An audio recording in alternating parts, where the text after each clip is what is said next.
Sziasztok! Hafner Ildikó vagyok. Több mint 5 éve dolgozom Imperiti termékekkel. A 1,5%-os krémhidrogén használatának előnyeiről szeretnék egy kis bemutatót tartani nektek.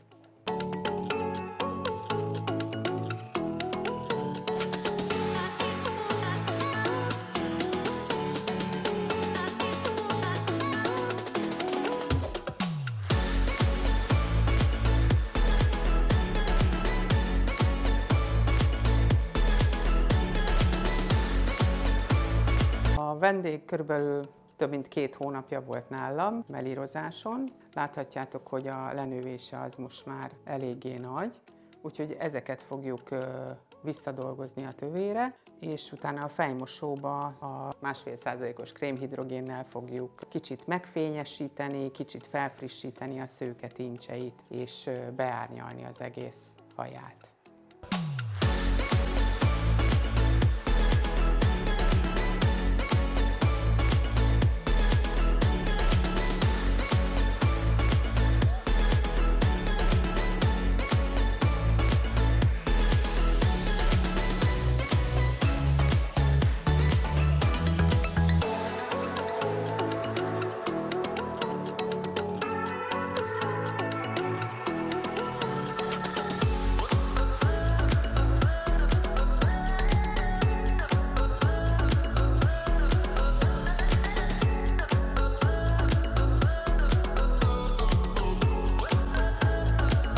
Kész van a melírunk, lemostuk a szőkítőport a Dóri hajáról, lehet látni, hogy gyönyörűen visszavarázsoltuk a hajtövére a szőke tincseket. Van benne egy-két sárgás tónus, ezért a 11-21-es hajfestékkel fogom leárnyalni az egész haját, és 1,5%-os krémhidrogént fogok hozzá használni.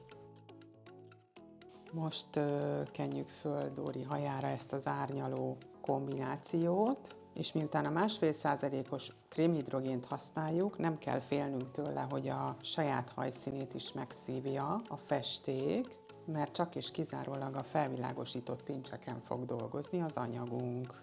A 1,5%-os krémhidrogént bátran használhatjuk vékony szálú hajakon is, mert nem szárít, mint a többi krémhidrogén. Érzékeny bőrű vendégeknek is lehet használni, mert nem fogja irritálni a fejbőrüket. Azt is tudjuk, hogy ezek az árnyaló festékek, ezek alacsony százalékon működnek a legjobban, úgyhogy biztosak lehetünk abban, hogy a maximális szint, eredményt elérjük ennek a krémhidrogénnek a használatával. Itt most tökéletesen láthatjátok, hogy hogy dolgozik az anyag, és azt is tökéletesen láthatjátok, hogy a saját hajszínét egyáltalán nem világosítja fel.